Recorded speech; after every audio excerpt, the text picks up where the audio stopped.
से धन्यवाद बोलती हूँ।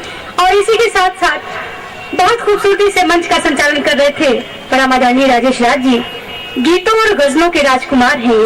जब आप तक आएंगे आपको बहुत अच्छा लगेगा और बहुत ही सशक्त हस्ताक्षर है। आप उनको सुन करके तभी बता पाएंगे कि वो क्या पढ़ेंगे। अभी इनको कुछ दिन पहले आपके ही शहर में अकबर इलाहाबादी सम्मान से नवाजा गया है। आप सब एक बार बहुत जोरदार तालियां बजाकर उनको सुनने के लिए एक मौका दीजिए, उनको बुलाइए अपने पास, वो आए।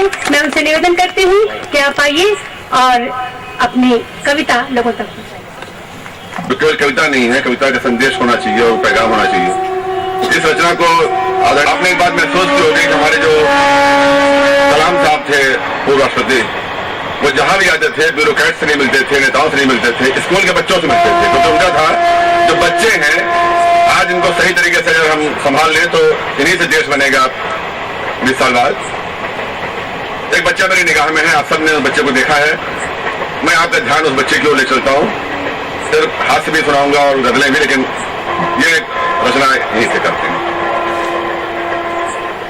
जो ढोर चराता डोल रहा, जो घास का गट्ठर खोल रहा, जो ढोर चराता डोल रहा, जो घास का गट्ठर खोल रहा, जो हाट में चीजें तोल रहा, जो बेटा किसी किसान का है, ये बच्चा हिंदुस्तान का है, ये बच्चा हिंदुस्तान का है। जो ढोर चराता डोल रहा, जो हाट में चीजें तोल रहा, जो घास का गट्ठर खोल रहा, जो बेटा किसी किसान का है, ये बच्चा हिंदुस्तान का है, ये बच्चा हिंदुस्तान का है। वो नहीं खिलौनों से खेला, वो नहीं खिलौनों से खेला, वो क्या जाने सर्कस मेला। वो नहीं खिलौनों से खेला, वो क्या जाने सर्कस मेला।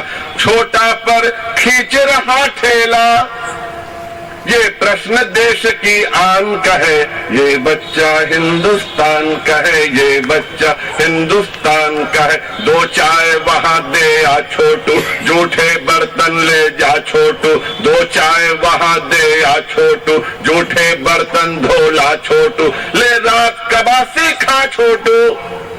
ये किस्सा हर दुकान का है, ये बच्चा हिंदुस्तान का है, ये बच्चा हिंदुस्तान का है, ये बच्चा हिंदुस्तान का है। दुनिया को अन्न खिलाता है किसान, दुनिया को अन्न खिलाता है, खुद कर्जदार कहलाता है। दुनिया को अन्न खिलाता है, खुद कर्जदार कहलाता है। बच्चा भूखा सो जाता है, क्या सब कसूर भगवान का है, ये बच्चा हिंदुस्तान का है, ये बच्चा हिंदुस्तान का है। इसको पढ़ने का अवसर दो, आगे बढ़ने का अवसर दो, इसको बढ़ने का अवसर दो, आगे बढ़ने का अवसर दो, सपने गढ़ने का अवसर दो।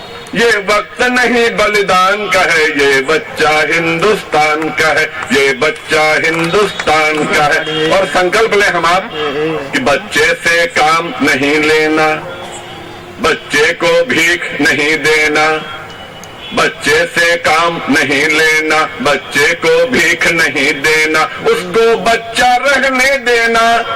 ये वंदन उसकी शान का है, ये बच्चा हिंदुस्तान का है, ये बच्चा हिंदुस्तान का है। उसका बचपन वापस कर दें, उसमें कुछ रंग नए भर दें। उसका बचपन वापस कर दो, उसमें कुछ रंग नए भर दो। उसका जीवन सुखमय कर दो, जो हक हर एक इंसान का है, ये बच्चा हिंदुस्तान का है, ये बच्चा हिंदुस्तान का है, ये बच्चा हिंदुस्तान। और एक पंक्ति अभी अपने गीत में इस्तेमाल की शैलजा ने, हमारे बाईं तरफ मातृशक्ति, वो कह रही है इसलिए कि उसकी उम्र है मातृशक्ति कहने की, और मैं अपनी उम्र से बहन कहता हूं। और एक विचार मेरे मन में आया कि किसी भी पत्नी की सुरक्षा का जो दायित्व होता है पति के ऊपर होता है। और अगर एक ही पत्नी हुई है पूरे इतिहास में जिसके 5 पति थे, यानी 5 गुना ही प्रोटेक्शन उसको मिलनी चाहिए थी, लेकिन सबसे ज्यादा अगर कोई बेइज्जत हुई इतिहास में तो वो पत्नी हुई। वहां से मैंने एक गीत लिखा है जो केवल बाई तरफ के लिए है, लेकिन वो आपके घर में भी, क्योंकि वामांग उपस्थित है इसलिए वहां भी जाएगा आपके माध्यम से।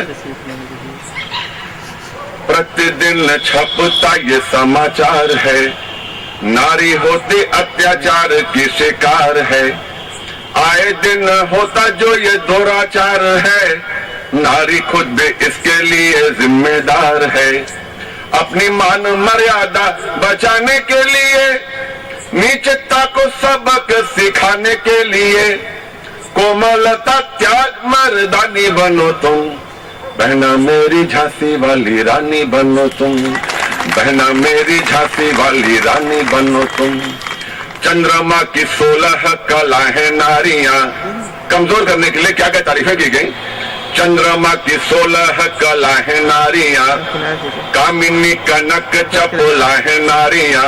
और कौन कहे